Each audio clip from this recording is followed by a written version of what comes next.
Welcome to our channel. நம்ம சேனலில் TNTET Tamil Nadu ஆசிரியர்கள் தகுதி தேர்வு பற்றிய அப்டேட்களையும், ஆசிரியர்களுக்கு 2026ஆம் ஆண்டு நடைபெறுகின்ற ஆசிரியர்கள் சிறப்பு நெட் தேர்வு பற்றிய அறிவிப்புகளையும், அவர்கள் வைக்கின்ற கோரிக்கைகளையும், அரசு தரப்பில் வெளியிடுகின்ற உத்தரவுகளையும், மதிப்பெண் குறைப்பு, சர்டிஃபிகேட் பெறுவதற்கான வழிமுறைகள், என்ன வகையான உத்தரவுகள் பிறப்பிக்கப்படுகிறது, எவ்வாறு விண்ணப்பிக்க முடியும் அப்படின்ற தகவலை கொடுத்துட்ருக்கோம். அந்த வகையில் இன்றைய தினம் 2026ஆம் ஆண்டு ஏப்ரல் மாதம் 9ஆம் தேதி சிறப்பு டெட் ஆசிரியர்கள் கோரிக்கைகள் பற்றிய தகவல் வெளியிடருக்கு. அந்த கோரிக்கைகள் என்ன, இந்த கோரிக்கையின் மூலமாக என்ன வகையான சலுகைகளை வழங்க வேண்டும் என்று கோரிக்கைகள் ஆசிரியர் தரப்பில் வைக்கப்பட்டுள்ளது என்பதை தெரிந்து கொள்வோம். தேர்தல் பணிகளால் சிறப்பு டெட் தேர்வுக்கு விண்ணப்பிக்க பணிச்சான்று பெறுவதில் இழுபறி நீட்டிப்பதால் இம்மாதம் இறுதி வரை, அதாவது 2026ஆம் ஆண்டு ஏப்ரல் மாதம் இறுதி வரை விண்ணப்பிக்க அவகாசம் வழங்க வேண்டும் என ஆசிரியர்கள் எதிர்பார்க்கின்றனர். மத்திய அரசின் கட்டாய கல்வி உரிமை சட்டத்தால் அரசு உதவி பெறும் பள்ளிகளில் இடைநிலை பட்டதாரி ஆசிரியர்கள் நியமனத்திற்கு டெட் தேர்ச்சி கட்டாயமாக்கப்பட்டது. தமிழகத்தில் 2021இல் இதற்கான உத்தரவு பிறப்பிக்கப்பட்டது. டெட் குறித்த உச்சநீதிமன்ற வழக்கு ஒன்றில் அனைத்து மாநிலங்களிலும் 5 ஆண்டுகளில் ஓய்வு பெற உள்ளோர் தவிர, அதாவது 5 ஆண்டுகள் ரிட்டையர்ட் ஆகக்கூடிய ஆசிரியர்களை தவிர பணியில் உள்ள அனைத்து ஆசிரியர்களும் 2 ஆண்டுகளில் டெட் தேர்ச்சி பெற வேண்டும் என 1/9/2025இல் உத்தரவு பிறப்பிக்கப்பட்டது.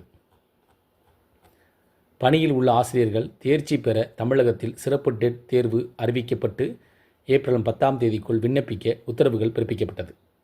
ஆசிரியர் விண்ணப்பிக்க சம்பந்தப்பட்ட கல்வி அலுவலர்களிடம் பணிச்சான்று பெற்று பதிவேற்றம் செய்ய வேண்டும்.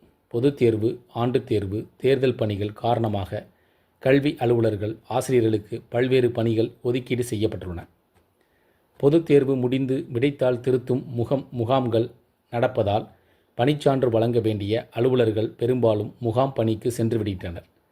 இதனால் தற்போது வரை 60% ஆசிரியர்களே விண்ணப்பித்துள்ளனர். அனைத்து சான்றிதழ்களும் உண்மைத்தன்மை சான்று பெற வேண்டியது பெரும் சவாலாக இருப்பதால் 40% ஆசிரியர்கள் விண்ணப்பிக்க முடியாத சூழல் ஏற்பட்டுள்ளது. ஆசிரியர்கள் சங்க நிர்வாகிகள் கூறியதாவது: ஆசிரியர்கள் 20 ஆண்டுகளுக்கு மேல் பணியில் உள்ளனர். சிறப்பு டெட் தேர்வுக்கு விண்ணப்பிக்க அனைத்து கல்வி சான்றுகளும் உண்மைத்தன்மை கோரப்படுகிறது. இச்சான்றை சம்பந்தப்பட்ட பல்கலைகள், தேர்வுத்துறை அலுவலர்களின் விண்ணப்பித்து எளிதில் பெற முடிவதில்லை.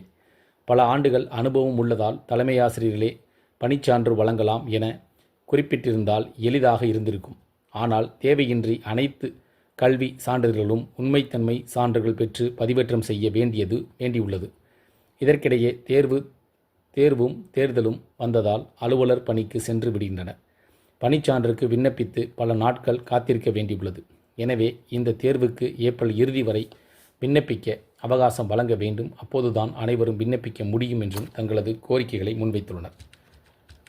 இதன் மூலமாக தேர்தல் பணிகளும் அதே தேர்வு அந்த 10ஆம் வகுப்பு 12ஆம் வகுப்பு பேப்பர் திருத்தக்கூடிய பணிகள் நடைபெற்று வருவதால் அதற்கான அலுவலரிடம் கையொப்பம் பெறுவது, பணிச்சான்று பெறுவது சிக்கலாக இருக்கிறது. அதனால் தங்களுக்கு இதற்கான விண்ணப்பிக்கக்கூடிய சிறப்பு டேட்டிற்கு விண்ணப்பிப்பதற்கு கால அவகாசத்தை ஏப்ரல் இறுதிக்குள் வழங்க வேண்டும் அப்படின்ற மாதிரி தங்களது கோரிக்கைகளை முன் வச்சிருக்காங்க. இந்த கோரிக்கை உங்களுக்கு பயனுள்ளதாக இருந்துச்சுன்னா, இந்த வீடியோவில் இருக்கக்கூடிய தகவல் உங்களுக்கு பயனுள்ளதாக இருந்துச்சுன்னா வீடியோக்கு லைக் பண்ணுங்கள். மீண்டும் இதேபோல் பயனுள்ள தகவலை சந்திப்போம். நன்றி.